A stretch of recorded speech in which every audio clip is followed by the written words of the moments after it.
Hello everyone.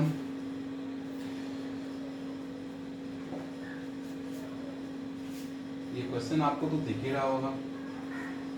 आप time लो 1 minute और इसको सॉल्व करके देखो। ये कैट का रेप्लिका क्वेश्चन है, ठीक है। परफेक्ट स्क्वायर के बेस पे है, कंसेप्चुअल क्वेश्चन है। जो इस टाइप का क्वेश्चन एग्जाम में आता ही है। आता क्या है, एग्जाम में आया हुआ ही क्वेश्चन है। अब जेड के पेपर में कैट में इस टाइप के पैटर्न के क्वेश्चन पूछे जाते हैं परफेक्ट स्क्वायर से। तो एक परफेक्ट स्क्वायर पे अगर हम परफेक्ट स्क्वायर सही से पढ़ा जाए तो उस पर 10 टाइप के प्रॉब्लम बन सकते हैं कंसेप्चुअल, जिसमें आपको पूरा परफेक्ट स्क्वायर का बेसिक यानी डीप में नॉलेज होना चाहिए। अगर इस क्वेश्चन को हम देखते हैं,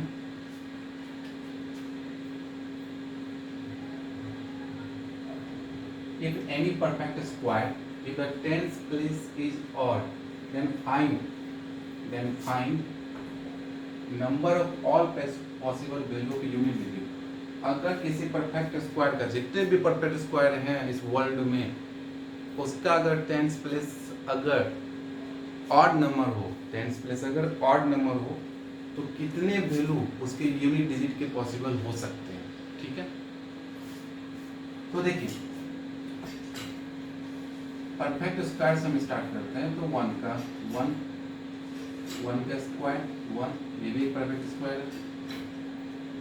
2 का स्क्वायर 4, 3 का स्क्वायर 9, 4 का स्क्वायर 16, 5 का स्क्वायर 25, 6 का 36, 7 का स्क्वायर 49, 8 का स्क्वायर 64,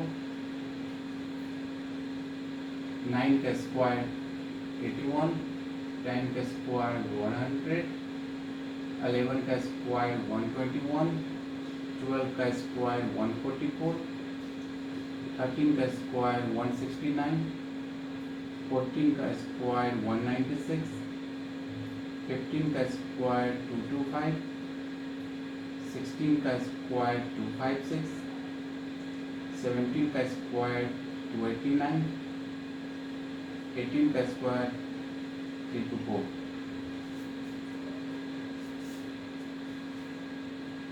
तो अब हम पूरा परफेक्ट स्क्वायर तो नहीं लिख सकते हैं, क्योंकि 1 से लेके इनफाइनाइट वैल्यू तक हम लिख सकते हैं। उतना तो हमको बनाते गए तो पता चलेगा, जो बच्चे से बुढ़े हो गए लेकिन तब भी डिजिट खत्म नहीं हुआ है। तो हम यहाँ तक लिख लिए, यहाँ तक भी लिखना जरूरी नहीं था, लेकिन आपको समझाने के लिए यहाँ तक लिख लिया और इस क्वेश्चन के अकॉर्डिंग चलेंगे। क्वेश्चन में क्या रहा है, अब ध्यान से देखिए, इफ एनी परफेक्ट स्क्वायर, ये सब क्या है, परफेक्ट स्क्वायर है। 1 4 9 6 ये जो आया है ये पार्ट, ये आपका परफेक्ट स्क्वायर है। If any perfect square if the tens place, इसका टेंस प्लेस क्या है, नहीं है, यहाँ जीरो दे सकते हैं, ये टेंस प्लेस हो गया। इसका टेंस प्लेस ये है, इसका टेंस प्लेस ये है, इसका टेंस प्लेस इसका टेंस प्लेस, इसका टेंस प्लेस ये हो गया, ये हो गया, ये हो गया टेंस प्लेस, ये 0 हो गया, ये हो गया, ठीक है। ये सब क्या है, टेंस प्लेस है, ठीक है। If the tens place to tens place को हम डिनोट करते हैं is odd, tens place is odd and find the number of all possible value of unit digit. अगर टेंस प्लेस ऑड होगा ना तो उसका कितना, उसका जो यूनिट डिजिट होगा, उस परफेक्ट स्क्वायर का जो यूनिट डिजिट होगा, तो उस यूनिट डिजिट का कितना वैल्यू पॉसिबल होगा, ठीक है। तो देखिए ये तो ऑड नहीं है, 0 0 0 टेंस प्लेस ऑड नहीं है, ये एक ऑड है क्योंकि टेंस प्लेस पे ऑड नंबर है। ये ऑड नहीं है, ये एक ऑड है, ये ऑड नहीं है, ये भी ऑड नहीं है, ये भी ऑड नहीं है, ये भी ऑड नहीं है। यहाँ देखिए ये भी ऑड नहीं है, ये भी ऑड नहीं है टेंस प्लेस, ये भी ऑड नहीं है टेंस प्लेस, ये देखिए ऑड नंबर है टेंस प्लेस पे, यहाँ भी नहीं है, यहाँ पे देखिए है टेंस प्लेस पे ऑड, यहाँ भी नहीं है, यहाँ भी नहीं है। अब आगे ऐसे ही आएंगे टेंस प्लेस पे।